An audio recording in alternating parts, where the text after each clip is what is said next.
नमस्कार दोस्तों, मैं दीपक कुमार आप सभी का स्वागत करता हूं डीके स्टडी क्लास में। आज हम पढ़ने वाले हैं इतिहास के महत्वपूर्ण युद्ध के बारे में। ये वीडियो हर कॉम्पिटिटिव लेवल के लिए इम्पॉर्टेंट है, इसलिए आप इस वीडियो को ध्यान से सुनें। सबसे पहले फर्स्ट बैटल ऑफ तराइन, जो कि पृथ्वीराज चौहान और मोहम्मद अफघोरी के बीच में होती है 1191 में तराइन प्लेस पे। इस बैटल में पृथ्वीराज चौहान की जीत होती है और मोहम्मद अफघोरी की हार। चलिए अब इस बैटल के कारण के बारे में जान लेते हैं।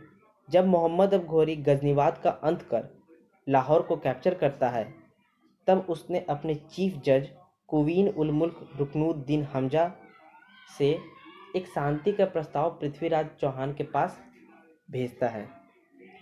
शांति के प्रस्ताव में यह कहा जाता है कि पृथ्वीराज चौहान को इस्लाम कबूल करना पड़ेगा।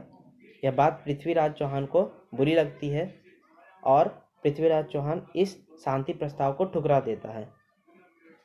मोहम्मद गौरी को यह बात और भी ज़्यादा बुरी लगती है। इस कारण से मोहम्मद गौरी पृथ्वीराज चौहान पर हमला करता है और हमले में पृथ्वीराज चौहान जीत जाते हैं और मोहम्मद गौरी की हार होती है। इस हार का बदला लेने के लिए मोहम्मद गौरी 1 साल बाद फिर पृथ्वीराज चौहान पर हमला करता है और इस बार वो सक्सेसफुल हो जाता है। बैटल ऑफ चंदावर, यह युद्ध मोहम्मद अफघोरी और कन्नौज के राजा जयचंद के बीच में होती है 1194 में चंदावर प्लेस पर। इस युद्ध में मोहम्मद अफघोरी की जीत होती है और जयचंद की हार। पर कहा जाता है जयचंद इस युद्ध को जीत ही जाता कि कहीं से एक तीर उसके आंखों में लगती है और वो बेहोश होकर गिर जाता है। ये सारे चीज़ देखकर जयचंद की सेना पीछे हट जाती है और जयचंद की हार हो जाती है। फर्स्ट बैटल ऑफ पानीपत, जो कि 11 अप्रैल 1526 में पानीपत की जगह में हुई, बाबर की सेना और सुल्तान इब्राहिम लोदी के बीच में लड़ी जाती है। इस बैटल में बाबर की 12,000 से लगभग 25,000 की सेना सुल्तान इब्राहिम लोदी की बड़ी सेना 50,000 से मुकाबला करती है और बाबर की सेना जीत जाती है। क्योंकि बाबर की सेना कम होने के कारण भी वो वेल ट्रेंड थी और सुल्तान इब्राहिम लोदी की सेना बड़ी तो थी पर वो वेल ट्रेंड नहीं थी। इस बैटल के कारण मुगल एम्पायर का इस्टेब्लिशमेंट होता है। एक बात ध्यान और रखने की बात है कि इस बैटल में बाबर सर्वप्रथम गन पाउडर, फायर आर्म्स और फील्ड आर्टिलरी का यूज़ करता है। बैटल ऑफ खानवा, बाबर और राणा सांगा के बीच की लड़ाई। ये युद्ध 17 मार्च 1527 को खानवा प्लेस पर लड़ी गई थी। इस युद्ध में बाबर की जीत होती है और राणा सांगा की हार। चलिए अब इस युद्ध के पीछे के कारण के बारे में जान लेते हैं। जब बाबर इब्राहिम लोदी पर हमला किया तब उसका साथ राणा सांगा ने दिया था। राणा सांगा की सोच यह थी कि जिस प्रकार तैमूर भारत आकर लूटकर चला गया, ठीक उसी प्रकार बाबर भी लूटकर चला जाएगा। पर राणा सांगा को जल्दी पता चल गया कि बाबर कुछ दिन के लिए नहीं रुकने वाला, ये लॉन्ग टर्म के लिए आया है। यह बात राणा सांगा को अच्छी नहीं लगी और राणा सांगा और बाबर के बीच में लड़ाई होती है। अंत में राणा सांगा की हार हो जाती है। बैटल ऑफ चंदेरी बाबर और मेदिनी राय के बीच में होती है 1528 में चंदेरी प्लेस पे। मेदिनी राय राणा सांगा का एक अच्छा मित्र था। बाबर का सोचना यह था कि राणा सांगा के हर एक अच्छे मित्र को हरा दिया जाए, उसमें मेदिनी राय सबसे आगे था। मेदिनी राय को हराने का इससे अच्छा और मौका कभी नहीं था, इसलिए बाबर ने एक समझौता रखा। उसने कहा कि मुझे तुम चंदेरी दे दो और तुम शमशाबाद रख लो, लेकिन मेदिनी राय नहीं माना। नहीं मानने के कारण बाबर ने मेदिनी राय पर हमला कर लिया और उसे मात्र 1 दिन में ही जीत लिया। बैटल ऑफ घाघरा बाबर और अफगान के बीच लड़ी जाती है 6 मई 1529 में घाघरा प्लेस में। इस युद्ध में बाबर की जीत होती है और अफगान हार जाते हैं। बैटल ऑफ चौसा शेरशाह और हुमायूं के बीच लड़ी जाती है 7 जून 1539 में चौसा प्लेस पर। इस युद्ध में शेर शाह जीत जाता है और हुमायूं हार जाता है। शेर शाह इस जीत के बाद अपना टाइटल फारीद अल दीन शेर शाह रख लेता है। बैटल ऑफ कन्नौज, शेर शाह और हुमायूं के बीच की लड़ाई 17 मई 1540 में कन्नौज प्लेस पे लड़ी गई थी।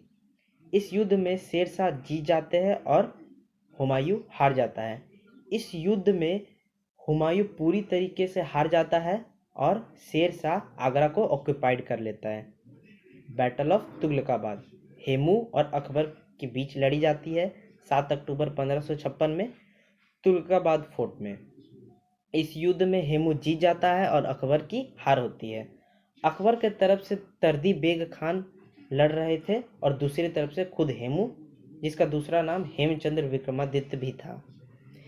इस युद्ध की जीत के कारण हेमू अपना टाइटल राजा विक्रमादित्य रख लेता है और आगरा और दिल्ली पर कब्जा कर लेता है। Second battle of Panipat, Akbar और हेमू के बीच लड़ी गई 5 नवंबर 1556 में पानीपत के इलाके में। आप लोग नीचे कमेंट बॉक्स में लिखें कि पानीपत किस इंडिया के स्टेट में आती है। इस युद्ध में अकबर की जीत होती है और हेमू की हार। अकबर दिल्ली और आगरा पे फिर से रीऑक्यूपाइड कर लेता है। बैटल ऑफ तलीकोटा, दूसरा नाम है इसका बैटल ऑफ बिनीहट्टी। ये एक वाटर सेट बैटल था जो कि अली आदिल शाह और 4 अदर्स और अलिया रामा राय के बीच लड़ी जाती है 1556 में तलीकोटा प्लेस में। इसका इफेक्ट ये होता है कि विजयनगर एम्पायर डिक्लाइन करना स्टार्ट करता है। बैटल ऑफ हल्दी घाटी, अकबर और महाराणा प्रताप के बीच में लड़ी जाती है 1576 में हल्दी घाटी प्लेस में। इस युद्ध में अकबर जीत जाता है और महाराणा प्रताप को भागना पड़ता है। फर्स्ट कार्नेटिक वॉर, जो कि फ्रेंच ईस्ट इंडिया कंपनी और ब्रिटिश ईस्ट इंडिया कंपनी के बीच में हुई 1745 से 1748 तक। इस युद्ध में फ्रेंच ईस्ट इंडिया कंपनी जीत गई और ब्रिटिशर्स हार गई। Treaty of Aix-la-Chapelle sign करना पड़ता है। सेकेंड कार्नेटिक वॉर, जो कि ब्रिटिश ईस्ट इंडिया कंपनी और फ्रेंच ईस्ट इंडिया कंपनी के बीच में होती है 1749 से 54 के बीच Carnatic region of south India में। इस युद्ध में ब्रिटिश ईस्ट इंडिया कंपनी जीत जाती है और फ्रेंच ईस्ट इंडिया कंपनी की हार होती है और ट्रीटी ऑफ पौंडीचेरी साइन किया जाता है 1754 में। Third Carnatic war British east India company French east India company के बीच होती है 1756 से 1763 तक। इस युद्ध में ब्रिटिश ईस्ट इंडिया कंपनी जीत जाती है और ट्रीटी ऑफ पेरिस साइन होता है 1763 में। Battle of Plassey, British under Clive और सिराजुद्दौला के बीच में लड़ी जाती है। प्लासी इलाके में लड़ी जाती है 1757 में। इस युद्ध में ब्रिटिशर्स जीत जाते हैं और सिराजुद्दौला, जो कि बंगाल के नवाब थे, वो उनको हार का सामना करना पड़ता है। बैटल ऑफ बक्सर 1764 में लड़ी जाती है बक्सर इलाके में। कमांडर ब्रिटिश फोर्सेस के कमांडर सर हेक्टर मुनरो और सिराजुद्दौला मीर कासिम शाह आलम II के बीच में लड़ी जाती है और इस युद्ध में ब्रिटिशर्स की जीत होती है और ये तीनों की हार होती है। आशा करता हूँ आपको यह वीडियो पसंद आई होगी, तो सब्सक्राइब करें, लाइक करें और अपने दोस्तों के साथ शेयर करें। धन्यवाद।